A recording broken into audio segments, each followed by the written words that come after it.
Nuestro Señor Jesús. La primera vez que les dijo a sus discípulos que Él era el Cristo. ¿Cuándo fue? Fue cuando el Señor preguntó, ¿quién dice la gente que soy yo? En ese momento, Pedro dijo, tú eres el Cristo, el Hijo del Dios viviente. En ese momento, Él declaró a su pequeño grupo de discípulos, es decir, los 12 apóstoles, que Él era el Cristo, el Hijo de Dios. Y entonces, Él profetizó que sería entregado a la muerte. En este tiempo, después de un tiempo, se llevó a 3 apóstoles, y subió a un monte alto, donde se transfiguró. Después de bajar del monte, sanó a un epiléptico. Y después de sanarlo, volvió a profetizar que sería entregado a la muerte. Esto fue después de su transfiguración, cuando Dios habló. Entonces, los discípulos comprendieron que Él realmente era el Señor. Y entonces, Él les dijo, hagan que estas palabras penetren en sus oídos. El Hijo del Hombre será entregado en manos de hombres pecadores. Lo matarán, pero después de ser muerto, resucitará al tercer día. Esta fue la segunda vez que el Señor Jesucristo profetizó su propia muerte. Pero en ese momento los discípulos no entendían qué significaba esto. Esta fue la segunda vez del Señor. La Biblia registra que el Señor profetizó 3 veces su propia muerte. La tercera vez fue la última vez que el Señor Jesucristo subía a Jerusalén. Él les dijo a sus discípulos, miren, ahora el Hijo del Hombre sube a Jerusalén, y será entregado, y se burlarán de él y lo azotarán, y lo crucificarán, y al tercer día resucitará. Pero los discípulos no lograban comprender, porque el Señor, en total, había profetizado 3 veces su propia muerte. En ese momento, estas palabras les estaban ocultas. Los discípulos pensaban erróneamente que el Hijo de Dios, el Señor Cristo, al venir al mundo, venía a guiar a las personas de regreso a Dios, y que no moriría. Pensaban así por error. Pero el Señor debía ser entregado a la muerte, resucitar y sentarse a la diestra de Dios, hasta que enviara el Espíritu Santo a sus discípulos, y así, sentado a la diestra del trono de Dios, pastorear a todos los hijos que creen en el Señor. El hecho de que el Señor fuera entregado a la muerte es el núcleo de su venida al mundo. Debía ser crucificado, para que los pecados de los hombres pudieran ser perdonados. En ese momento, el Señor llegó, junto con sus discípulos, a Capernaum. En ese momento, alguien le preguntó al Señor, o más bien, le dijeron a los discípulos del Señor, ¿su maestro no paga el impuesto del templo? Pedro dijo, sí, lo paga. Y entonces, Pedro se acercó al Señor. Y el Señor le preguntó, Pedro, ¿qué te parece? ¿Los reyes de la tierra, de quienes cobran los tributos, o los impuestos, de sus hijos, o de los extraños? Pedro dijo, de los extraños. El Señor le dijo, por tanto, como hijo, yo no tengo que pagar el impuesto del templo. Sin embargo, para evitar ofenderlos, ve al mar a pescar. Ve a pescar al mar. Toma el primer pez que saques. Ábrele la boca, y encontrarás una moneda de plata. Toma esa moneda, y dásela por mi impuesto y el tuyo. Así que Pedro fue a pescar. Y de hecho pescó algunos peces. Y entonces, al primer pez, le abrió la boca, y realmente encontró una moneda de plata. Pensamos, vaya, porque dijo el Señor que el primer pez que pescara ¿tendría una moneda de plata? Al decirlo así, Pedro fue e hizo eso, y realmente obtuvo la moneda. De esta manera, se fortaleció la fe de Pedro.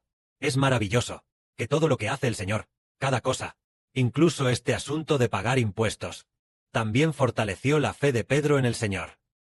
Cuando Pedro fue a pescar, y luego, tomando el primer pez, le abrió la boca, entonces, al obtener de la boca del pez una moneda de plata, Pedro pensó, este que me mandó a pescar, este, verdaderamente es el Señor, verdaderamente es el Hijo de Dios. Hace unos días, acabo de estar con él, en un monte alto. Cuando se transfiguró, escuchamos la voz de Dios hablando. Este es el Hijo de Dios, el Señor Cristo. De esta manera, se fortaleció la fe de Pedro. Tampoco hemos oído nunca de nadie que fuera a pescar y dijera, toma un pez, ábrele la boca, y obtendrás una moneda. Solo lo que dice el Señor Jesucristo se cumple. demostrando que Él es nuestro Señor. En ese momento, unos discípulos se acercaron al Señor y le preguntaron, en el reino de los cielos, ¿quién es el mayor? De nosotros, los 12 apóstoles, ¿quién es el mayor? El Señor sabía que estaban discutiendo sobre quién era el mayor. Entonces, el Señor respondió así, de cierto os digo, que si no os volvéis y os humilláis, como niños, no entraréis en el reino de los cielos. Os digo, que entre vosotros, el que esté dispuesto a ser el menor, dispuesto a ser el servidor de todos, ese, en el reino de los cielos, será el mayor. El Señor ordenó, el que quiera ser servidor de todos, es el más grande. Entonces, ¿qué es? ¿Un siervo de todos? Es servir a los hermanos y hermanas. Entonces, él en el reino de los cielos, será grande, servir a los hermanos y hermanas, y también hacer que ellos, debido a nuestro servicio, sirvan mejor a Dios. O bien, gracias a nuestro servicio, lleguen a conocer al Padre Celestial y al Señor. Entonces, aquellos que hacen esta obra, en el reino de los cielos, son grandes. Quien sirve de corazón a todos los hermanos y hermanas. Quien de corazón se hace, el siervo de los hermanos y hermanas. Quien de corazón se hace, el esclavo de los hermanos y hermanas, es grande en el reino de los cielos. Precisamente por eso, en la nación de Israel había 2 siervas, ja, 2 siervas, que debían servir a los hermanos y hermanas. Entonces, deseando servir de buena gana, y así, sirviendo con alegría, el Padre Celestial hace que estas hermanas sean las más grandes. Esto es maravilloso. El que es grande en el reino de los cielos, resulta que es quien sirve de corazón a los hermanos y hermanas. La Biblia también dice a menudo, el siervo de Dios. Si alguien es llamado un siervo de Dios, esta persona debe servir a los hermanos y hermanas, debe, por la voluntad de Dios, servir a los hermanos y hermanas, para que los hermanos y hermanas se vuelvan a Dios. Una persona así es la que, en el reino de los cielos, es grande. En ese momento, el Señor volvió a llamar a un discípulo, a un niño para que viniera, trajo a un niño, lo guió, y después, lo tomó en sus brazos. Y les dijo a los discípulos, cualquiera que en mi nombre reciba a un niño como este, a mí me recibe, y cualquiera que me reciba a mí, no me recibe a mí, sino a aquel que me envió.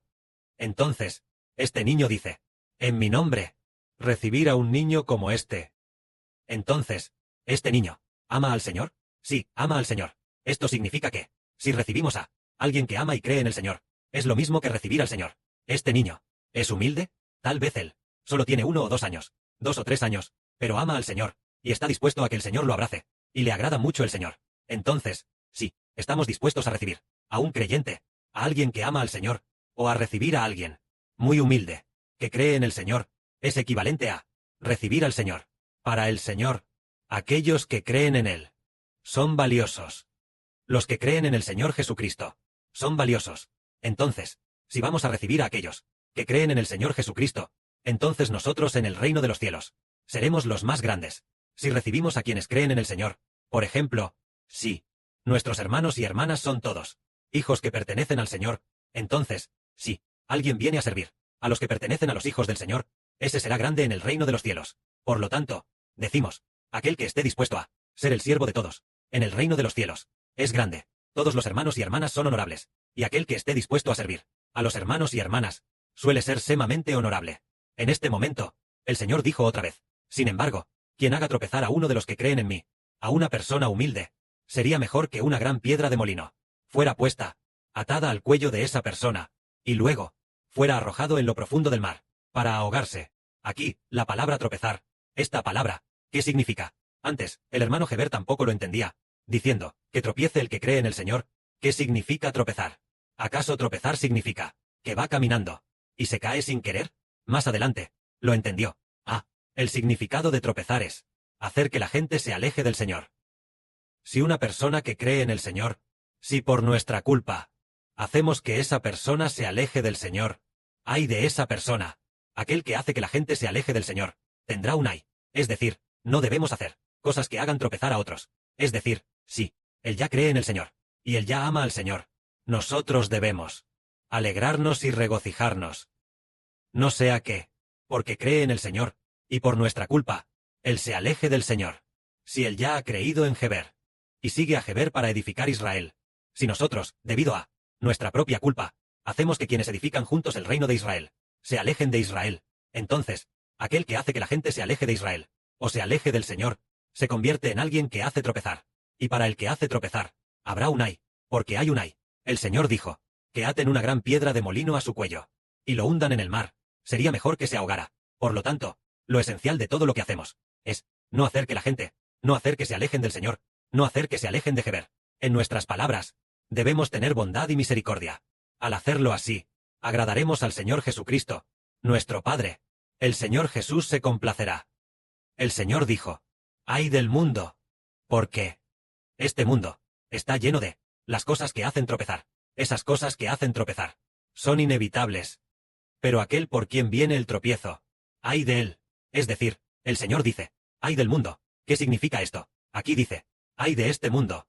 Porque este mundo está lleno de cosas que hacen tropezar. ¿Qué significa esto? En cuanto a la gente de la época del Señor Cristo, ¡ay de ellos! Es decir, porque la gente de aquella época, había muchos fariseos que hacían que la gente se alejara del Señor Jesús, haciéndolos tropezar, haciendo que no creyeran en el Señor.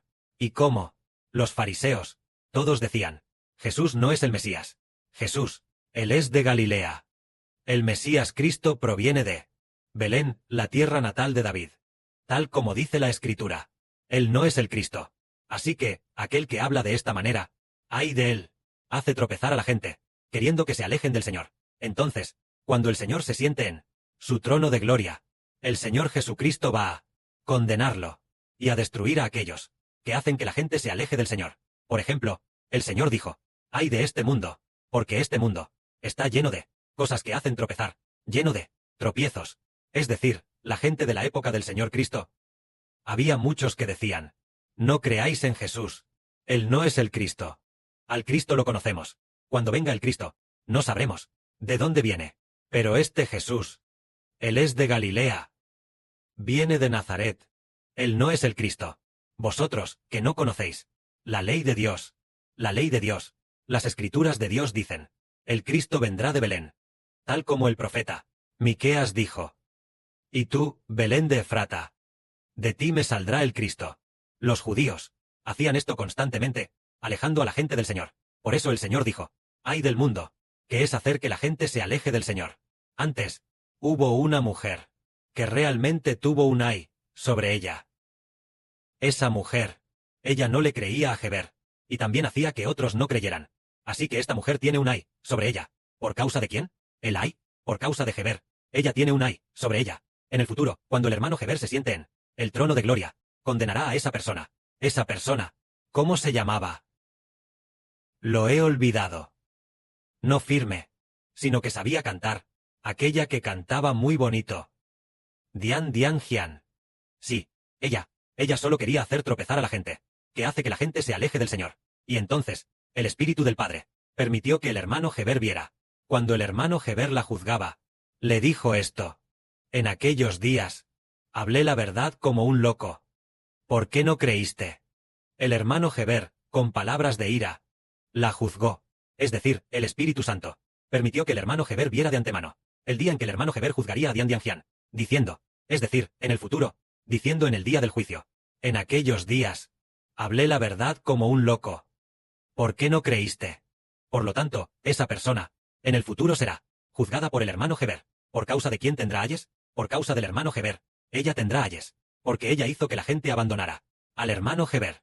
También hay otra persona, cuyo nombre es Fang Zhou. Ella constantemente quería hacer que la gente se aleje del hermano Heber. Al principio, quería que nuestra hermana Zawan se alejara del hermano Heber, pero el Señor le dijo de antemano a la hermana Zawan, debe ser la mano derecha de Heber. La hermana Zawan entendió, y preferiría morir antes que irse. Y entonces, en cierta ocasión el año pasado, ella seguía enviando todo tipo de vídeos a la hermana Zawan, intentando que la hermana Zawan se alejara de Heber. Entonces la hermana Zawan también se debilitó durante medio día. Así que, esta Fang Zhou seguramente tendrá ayes en el futuro. ¿Por qué? Ella quería hacer tropezar a la gente. Por supuesto, nuestra hermana, la hermana Zawan, se mantuvo firme. Pero en el futuro, el hermano Heber juzgará a aquellos que quieren hacer tropezar a otros, tal como dijo el Señor. Aquel que hace tropezar a la gente, ay de él. Hacer tropezar significa que usan ciertas palabras, o de cierta manera, hacen que la gente se aleje del Señor. aquellos que se alejan del hermano Heber, esos son los que hacen tropezar a otros. Entonces, alejarse del hermano Heber, y alejarse del Señor, seguramente lleva a la perdición. Y aquellos que hacen que otros se alejen, seguidamente, recibirán un castigo más severo. Que la gloria sea para el Padre y el Señor. Amén.